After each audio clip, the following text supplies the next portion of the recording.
Well, first of all, I'd like to thank you for organizing this panel and for inviting me and giving me the opportunity to be the last speaker due to this panel. I hope it stays last but not least. Yeah, today I'd like to talk about employee surveillance, employee monitoring under Austrian case law. The idea of this talk would be to give a quick introduction or overview of the Austrian regulation on employee surveillance, employee monitoring, and its application through the Austrian Supreme Courts. So employee monitoring, and in particular monitoring systems are explicitly regulated under Austrian Labor Law Code. We have the section 96, paragraph 1, number 3 of the Works Constitutional Labor Code. And it's from actually 1974, so it's a rather old provision, which is something that is rather criticized in literature. We'll get into that a little later on.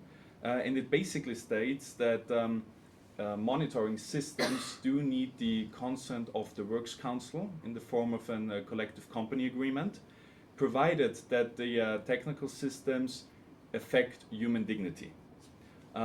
What this exactly means has been part of the discussion for several centuries. I will get into that a little later on.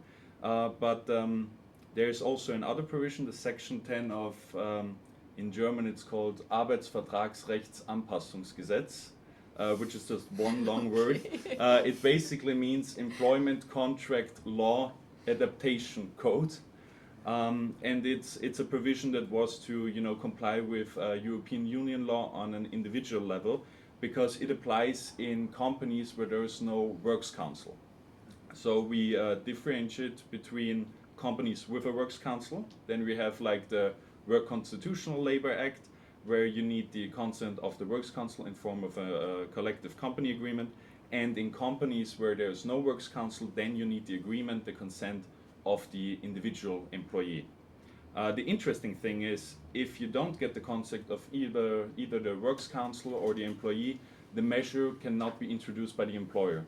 So if you do want to monitor, you either got to get a consent or you got to argue that the system does not affect human dignity.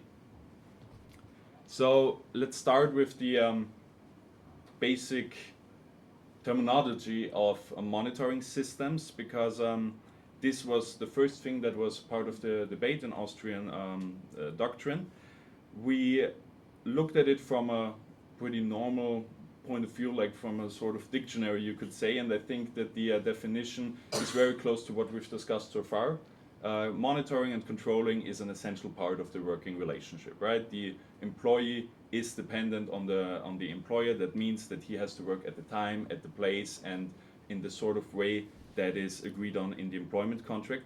And of course the employer has the right to monitor and control whether or not the contractual obligations of the employee are fulfilled. And he does that by, first of all, observing and determining the actual status, like what is the worker doing, the employee doing, and comparing it with a target state or number, like is this the quota or is this the kind of behavior that I was expecting from the employee. And that made the question available, what about systems that are not intended for control but are merely able to control? And I think due to the digitalization and technological advantages, there are many examples where this can take place. For example, imagine emails, right? It's not the intent of the employer to monitor what is written at what time with whom. However, it's all recorded, right? You can look into the emails of an employer if you do some sort of internal investigation. So the email system is objectively able to monitor employee behavior. The same it is with some sort of door locking systems, right? Many companies switch to a chip-based door locking system, so the employees can't use the keys, or even if they do, then you just cut that one chip out and replace it with another. It's not intended for monitoring, but it can, because you can use it like as a time tracking system as well. Now, Austrian doctrine actually states that the mere possibility of monitoring employees is sufficient for these provisions to be potentially applicable. This means that many technical systems that are pretty average for traditional companies, as I said, email, internet, mobile phone, store locking systems, they can potentially be part of the provisions. And as I stated, if the provisions are applicable, you can't introduce the measure without the agreement of the Works Council or the employee. So this is actually like a problem for many employers. And therefore, the discussion switched to the second part: under what circumstances do monitoring systems affect human dignity? The first idea was, what does human dignity actually stand for? At this point, the literature and the courts reached a consensus real quick. They said it's actually some sort of concretization of the fundamental rights of the employee. For example, the right to family and private life, as laid down in Article 1 of the European Convention of Human Rights, the right to data protection, or the freedom of expression, right, as in Article 10 of the European Convention on Human Rights, because if you feel monitored, then you're not so eager to express yourself freely allowed. The really important part is, once you know what is human dignity, what is that fundamental protected position of the employee, what exactly does affecting mean? And the legislator, when he was, putting this regulation into force, he stated that he wanted to actually just regulate a very narrow gap. It's between those measures that don't affect human dignity at all and those that are actually a violation of it. That now sounds like something that you can imagine a little bit, but it's still, not very expressive in what is actually done. And so Austrian case law then developed some sort of balancing of interest. So it took all of the fundamental rights of the employee, as I mentioned, right to data protection, right to respect of private life, for example, and they are balancing it with the fundamental protected interests of the employer, like the right to property and the interest to actually monitor the results of work, or just saving costs at all. And it says that the employer actually needs some sort of legitimate aim. This can be an legal obligation, for example, but it doesn't necessarily have to be. But one easy example would be, under Austrian case law or Austrian law, you are obliged to record and track the time of the employee, so you can make sure that he's not working too much. So like that would be a legitimate aim in that sense. And then you have to use some sort of tracking system that needs to be suitable for that goal, and also necessary and still proportionate as well. And then you exercise like each of the potential monitoring systems, whether or not the balances of the employer outweigh the one of the employee. Now, in Austrian doctrine, this was perceived very differently. Some people say that's a practical solution because it actually makes sure that the employer can use monitoring systems that he actually must use and where he has a really legitimate aim. Others say that balancing of interest doesn't really fit the concept of human dignity, because human dignity is not a question of balancing of interest. However, the Austrian case law is rather fixed. There are a lot of decisions right now, and the case law will most likely not change, although there are many critics. Depending on the time that I've still left, I would just like to... Oh yeah, okay. So since there is still a lot of time left, okay. I'd like to take those abstract theoretical statements that I've made and maybe put them into perspective, like what kind of examples have been decided by the Austrian courts. One of the first ones, or actually the first one decided by the Austrian Supreme Court, was one that was concerning a telephone registering system.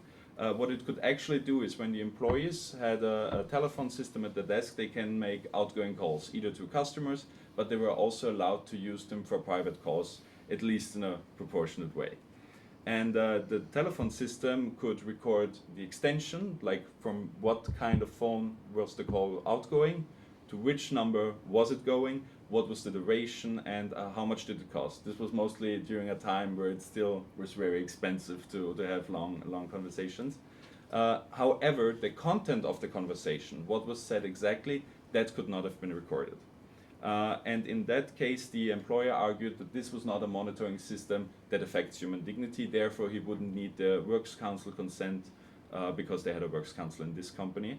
However, the Austrian Supreme Court stated, although it acknowledges the need from the employer to save costs and to track working time of the employees, the amount of data that was collected was too much than what was essentially necessary. It would have just been sufficient to like not track the number, not the duration of the call, but just how much did it cost, and the employees were actually able to declare the call private or job call.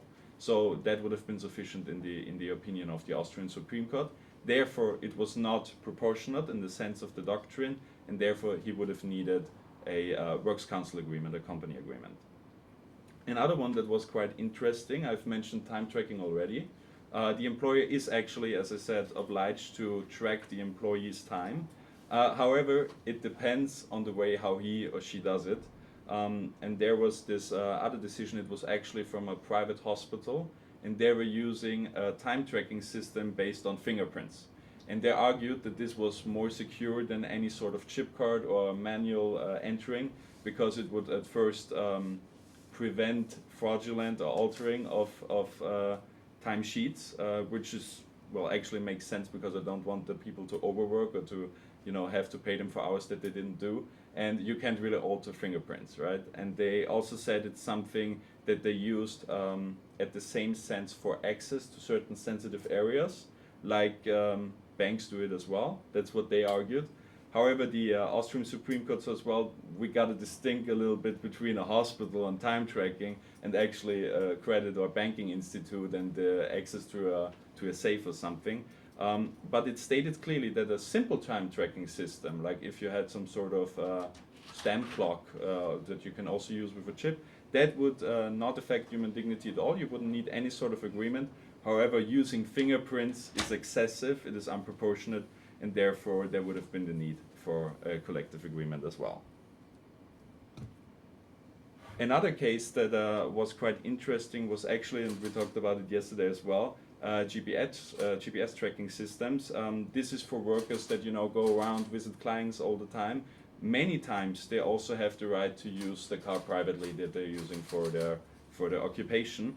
And all of the cars that the employer was using, they actually had a GPS tracking system. Therefore, they were able to, you know, see where you were at what time, and also when the ignition was started. So it's not just where's the car, but like in what state. Is it standing? Is it parked? For how long is it driving? And this actually led to a very intense monitoring of the employee, because in that case it is stated that the employer sometimes called the employee because he was looking at the monitoring system and saying, why are you up so late, why are you doing, you have to work tomorrow.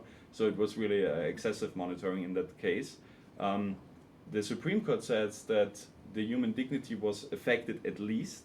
However, this was a special case concerning damage claims for marital damage. So it said, we don't really have to say whether or not it affects or actually hurts human dignity.